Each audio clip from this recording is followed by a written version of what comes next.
These sensitive ass that just came out of this little, I don't know where they come from, but niggas be getting wild emotional. Niggas be turning into big super police. Just be trying to have fun. If Busta ever try to film me, hit you with no delay, so what you saying, yo? Silly with that 9 million, but the devil, yo. Yeah, I do his better than him. He better not play with me. I will and perform Busta Rhymes show. Did he do it, right? Yeah. I know He did it. You've been heavy on social media talking about it. He did it. And I'm the only one who's been vocal about this long before it actually. Oh, you've been saying this for a long time now. I'm walking through the crowd and somebody grabs my hand. Just softly put their hand in my hand and just holding it. So I look, and I see this big chain that said flip mode. I look up and it's Busta Rhymes. I'm not gonna say it on here. They call them fun boys. They'll say we gotta have some fun boys in the section for Busta. Bro, Busta Rhymes wanted him in his section so bad. Like, what? Pulled him to the section, like through the rope, and tucked him off in the corner. So I'm looking like, well, he ain't come with us. So Busta Rhymes is fuming right now, and allegedly he's out here threatening 50 Cent over some incriminating footage that's about to drop in 50's upcoming Diddy documentary. Now, we already know that 50 has been collecting receipts on Diddy and his FO parties for years, but what's got Busta so bothered is the fact that sources are saying there's actual footage of him deep in the mix with Diddy.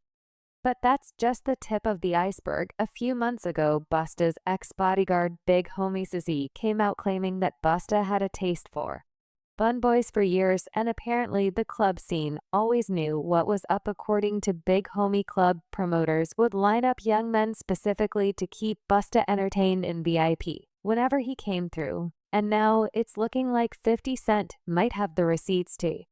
Back it all up, sources close to the situation are saying there's footage from a party showing Busta and Diddy in a full-blown freak-off with multiple men who are believed to be ex-workers that Diddy hired. But hold up, there's more. Multiple men are now stepping forward claiming that Busta allegedly made inappropriate advances toward them. And these guys are saying that whenever they cross paths with Busta, he was constantly trying to get them to party with him Diddy style. At this point, it's starting to feel like Busta might be the next one to get fully exposed. And with 50 producing this Netflix documentary, Busta's threats aren't going to do much. If anything, he probably just secured himself a bigger role in 50's film. So what's really going on here? Why is Busta panicking all of a sudden? And what does 50 Cent have on him that's making him crash out? Let's break this down. Busta, I got to ask you, there has been so much going on in the music industry pertaining to Diddy. How closely are you paying attention to his case, the allegations? I don't pay attention to none of it.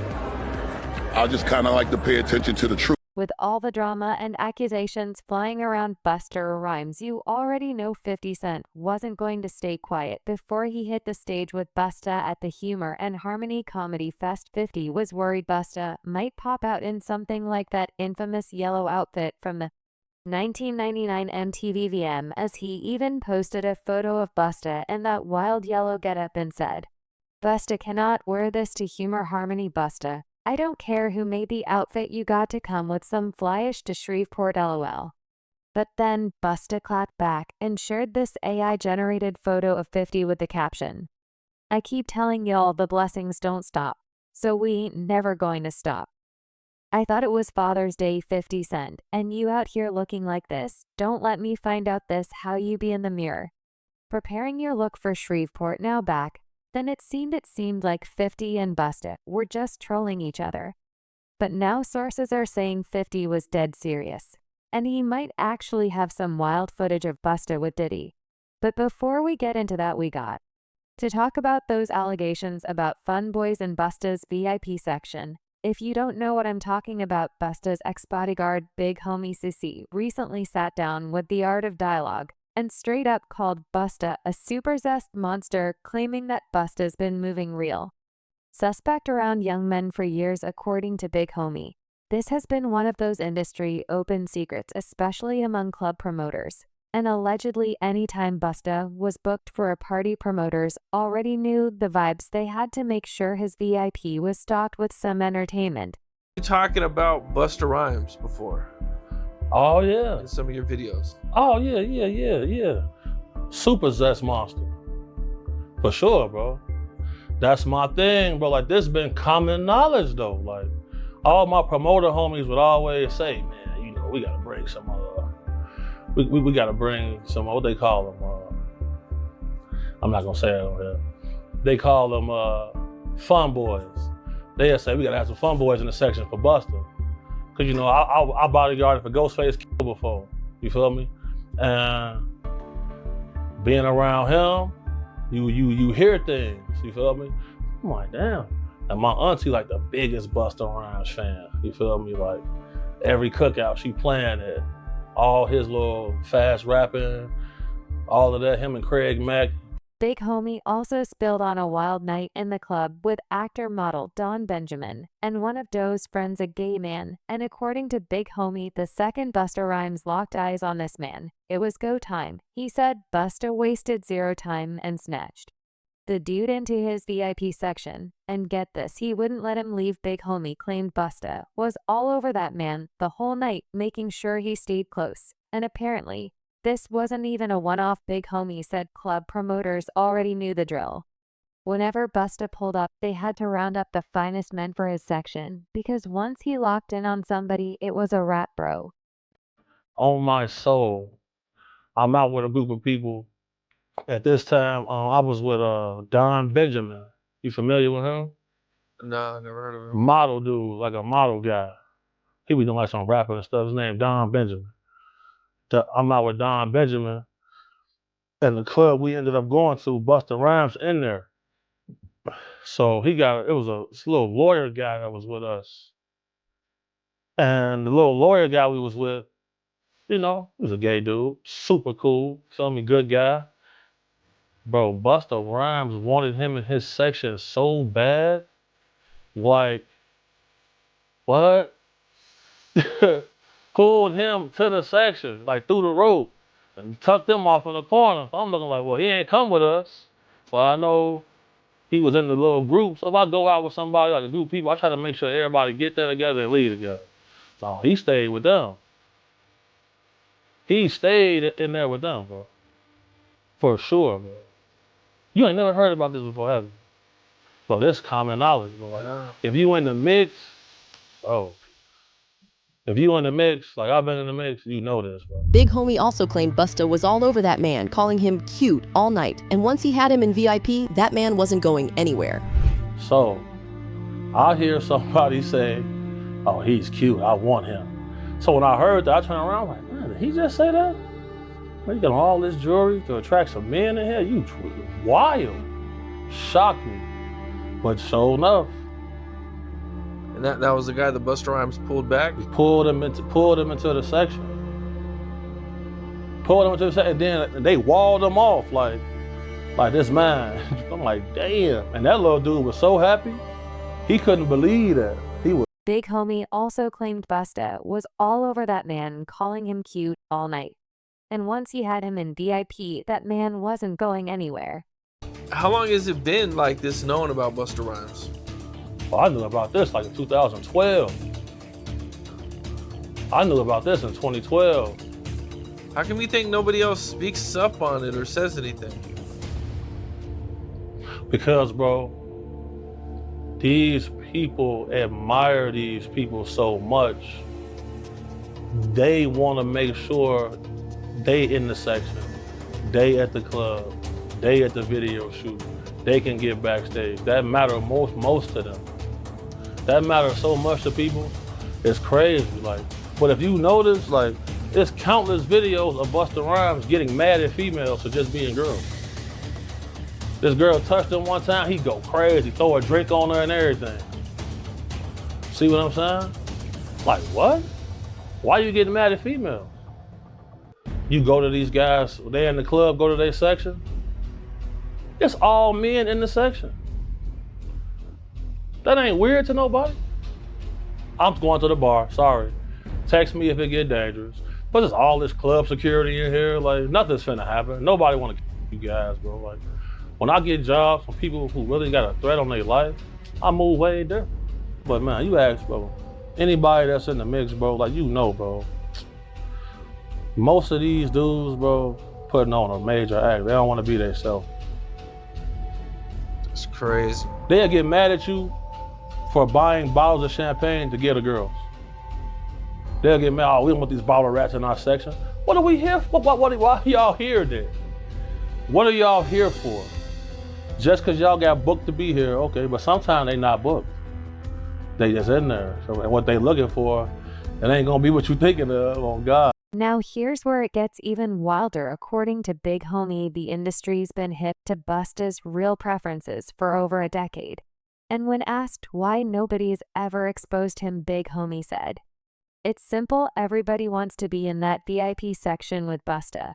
But then Big Homie dropped another bombshell that doesn't get nearly enough attention: Busta's alleged history of putting his hands on women, and he hinted there might be a deeper reason for it. See, according to Big Homie, like a lot of DL men, Busta might be carrying some resentment toward women. New York City, you know, going to a club, it was Halloween weekend, you know, everybody was out. And it was this party we was going to, me, my boy, and his friend that had came in from Detroit. Friend that had came in from Detroit. And I'm walking across the street and Busta Rhymes just grabbed my hand. And he holding my hand. Now I ain't know it was Busta at first. You know, Busta Rhymes tall. I'm sure I came up to about right here. So the first thing I noticed was this big flip mode chain that was blinding me. So I look at the chain and I'm like, and I look up, I'm like, oh, what's up, Busta? What's up? Now he holding my hand the whole time. I'm like, what's up, man? He like, what you doing?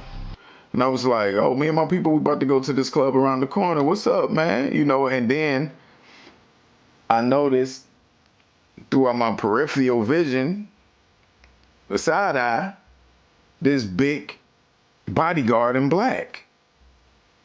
Just standing there, you know, looking around, you know, looked at me, you know, still looking around. Meanwhile, Busta still got my hand in. But if you think this is just one bodyguard stirring the pot for clout, think again. A whole lineup of men has come forward with their own wild Busta stories. Back in 2020, social media personality Trip Ollie hopped on YouTube and claimed Busta tried to pick him up in NYC while he was heading to a Halloween party. You know, I'm about to go in this club. You know, we got a section. You know, you can come in with me if you want. And I'm like, word, for real? Like, that's what's up. Like, he was like, yeah. I was like, well, I got to, you know, tell my people. I was like, I come in. You know what I'm saying? He was like, okay, just let me know, you know, tell them that you coming in there to meet with me and come on up. And I was like, bet. So, of course, I'm excited. You know what I'm saying? Busta Rhymes is one of my favorite artists. Trip said Busta personally invited him to VIP, and at first he thought it was just a regular club situation. However, things were about to get a lot more interesting than he expected. We made love. We made love. Who you made love with? Diddy, Bow Wow, Busta Rhymes. You just told me you seen Busta in the airport too. That motherfucker tried to act like he didn't know you. You smashed Drake? No, I never smashed. Oh, you made love to Drake. What's that name? Terrence Howard. Terrence Howard. Terrence Howard. Usher. Usher's a gusher. And What the? Why you not naming? I'm telling you, bro. It's my dad's friends. My dad sent his baddest friends on me. Who's your dad? Lucifer. So things took a wild turn when Tripp got into a heated argument with his friend who wasn't down with the idea of sliding to Busta's party. The argument got so crazy it turned into a full-on fight. Tripp was so shaken that he scrapped the whole club plan. Plus his friend was on one and ended up leaving him stranded in the middle of NYC. But honestly, that might have been a blessing in disguise, because who knows what could have gone down if he had made it to Busta's VIP. Now fast forward to 2021, and the streets started talking again that Busta was back outside allegedly trying to pick up men. And to make things even messier, paparazzi supposedly caught him leaving a gay pride event with a trans woman. And it doesn't stop there. Just recently, Orlando Brown had the internet in shambles again after claiming he smashed multiple industry men, not just Diddy, but Busta and a whole lineup of others. A documentary comes out called Quiet on Set. I never had to work for Nickelodeon. I work for Disney. We don't do those things. Oh man, not the exhale. Well, shout out to Nick Cannon. I won't do his money like that. What I will do is I'll say that the owner of Nickelodeon is Jeffrey Epstein. The guy that they've been trying to follow. And okay, now look at the characteristics of everything they said, and then look at everything that he did. I'm not gonna do that to Nick's money though. That's my brother. Like, I'm not doing. Now Busta possibly being on the DL is one thing, but what really needs to be talked about is how, just like Diddy, he's got a shady history of putting his hands on people over the pettiest things. His legal troubles go way back to 2006, when the prosecutors tried to hit him with a weapons charge over an incident with a random passerby. And get this, according to Billboard, they claimed Busta had a whole machete stashed in his ride. Now fast forward to 2007 and Busta was back in trouble. This time he got arrested on a misdemeanor for allegedly roughing up his former driver over a money dispute. He eventually pleaded guilty to both charges and ended up with 3 years of probation. But the mess didn't stop there. In 2009, the New York Post exposed that Bua had to cough up $75,000 to a fan who claimed Busta launched water bottles at him and had his bodyguard punch him in the face. And get this, the fan said all he did was try to leave Busta's show before it finished. The man explained that he pulled up hoping to see Fabulous, but when Fab didn't show, he stood up to head out while Busta was finishing his set. That's when Busta snapped, allegedly yelling, "Get down, I'm not good enough for you," before throwing 2 more water bottles at him and allegedly directing his bodyguard to punch him. So knowing Busta's wild temper, it's no surprise he's been so close with Diddy since the 90s. But besides their shared anger issues, these two allegedly have something else in common: a taste for much younger men. And let's be real, Busta's whole stance on this Diddy situation is looking very suspicious. See, when the allegations against Diddy first started bubbling, Busta jumped out to tell fans they should reserve opinions. Got to ask you, there has been so much going on in the music industry pertaining to Diddy. How closely are you paying attention to his case, the allegations? I don't pay attention to none of it. I just kind of like to pay attention to the truth. I don't really like to speak on situations that I'm not well versed in, and that's not really my situation. You know what I'm saying? But I wish the best for everyone involved. God bless everyone involved. And, you know, I think that we should all kind of be a little more mindful of how much we speak on other things when it's as sensitive as this. People don't keep in mind the effect of what their opinion can have. And I think it's really, really important that we reserve our opinions until we understand what the undisputed truth is. Have you had the chance to speak to Diddy?